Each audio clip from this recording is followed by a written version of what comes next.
jour-là et tous les jours d'après. Mais non! Tout le monde le sait. Pas moi. Maintenant, tu le sais. Et puis un jour comme un autre, où il ne fait pas plus mauvais qu'un autre jour, Perrine ne vient pas. Ni ce jour-là, ni celui d'après, Ni celui d'après. ni celui d'après. Qu'est-ce qu'elle a, Perrine? Et puis Perrine revient, et puis elle repart, et puis elle revient. À chaque fois qu'elle revient, elle est un peu moins d'elle-même. Elle s'efface. Perrine. Elle ne sera bientôt plus qu'une ligne fragile, tracée dans le paysage. Perrine perd ses cheveux. On comprend sans se le dire. Elle a le... Tu crois? Elle l'a? C'est ça qu'elle a? Puisque je te le dis. C'est ma mère qui me l'a dit. Et le mot se répand. Comme des grains de riz qui tombent du paquet sur le sol de la cuisine. Un mot qui fait du bruit, même dit du bout des lèvres. Un mot honteux, terrible, que l'on chuchote bruyamment. Un jour, on est debout en classe.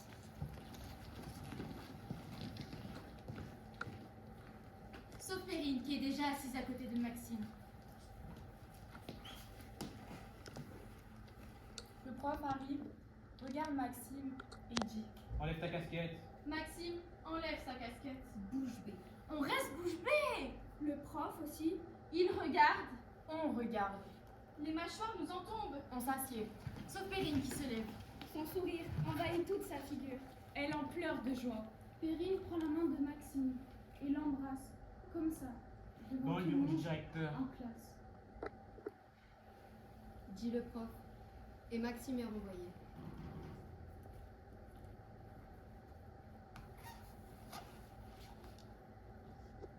Règlement intérieur. Tenue correcte exigée. Crâne rasé interdit.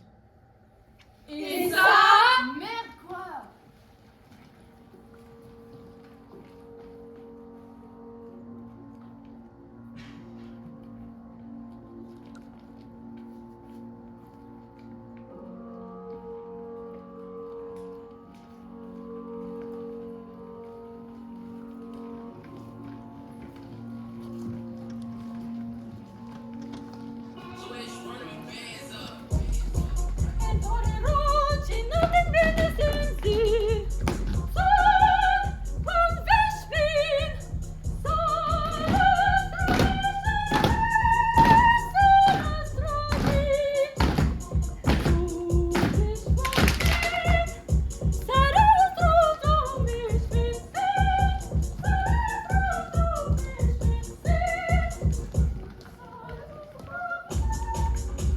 Alors, on se concerte tous dans la cour.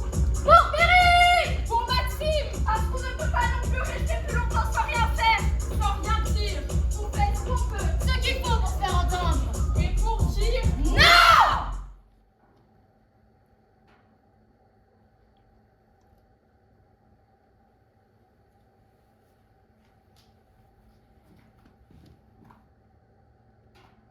Mes parents ne voulaient pas, mais avec le rasoir de mon père, je l'ai fait. Je me suis pris une engueulade.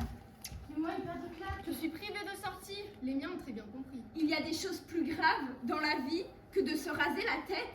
Des choses comme avoir le cancer. Perdre ses parents ou un enfant. Perdre sa maison. Vivre dans un pays en guerre. Tout. En fait, tout est plus grave que de se raser la tête. Il n'y a qu'à regarder autour de nous, ou les informations.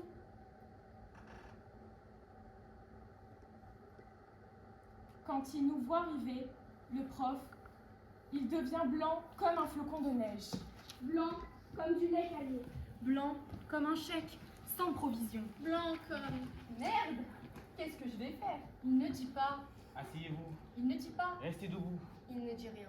Il reste contrit, coincé, bloqué, interdit. Ça se dit ça? Rester interdit?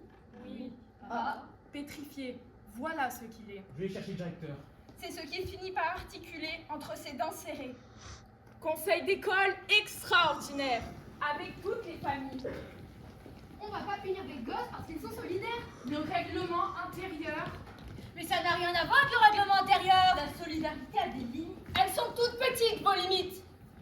Vous êtes une limite. Vous êtes minuscule. Un matin, Maxime revient s'asseoir en classe. Mais pas Perrine. Pas Perrine. Je vais la voir des fois, à l'hôpital. Moi, je passe chez elle. Moi, mes parents ne veulent pas. Elle doit être fatiguée. Laisse-la se reposer. Tu sais, de voir quelqu'un malade, et tu es très sensible. Et puis un jour, Un de ces autres jours, où il ne fait pas particulièrement mauvais. un jour, comme un autre, vraiment, le prof entre dans la classe et dit. Dit. Tout simplement, il dit, comme si il disait, Sortez vos cahiers. il dit.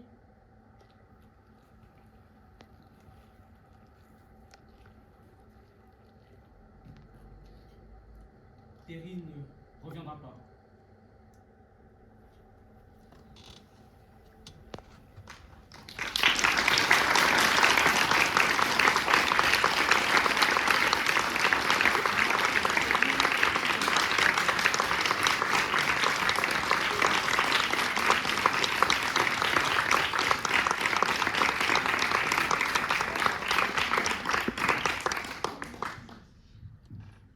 I'm sorry, but I don't want to be an emperor. That's not my business. I should like to help everyone if possible. We all want to help one another. We want to live by each other's happiness because life is short and sky very big.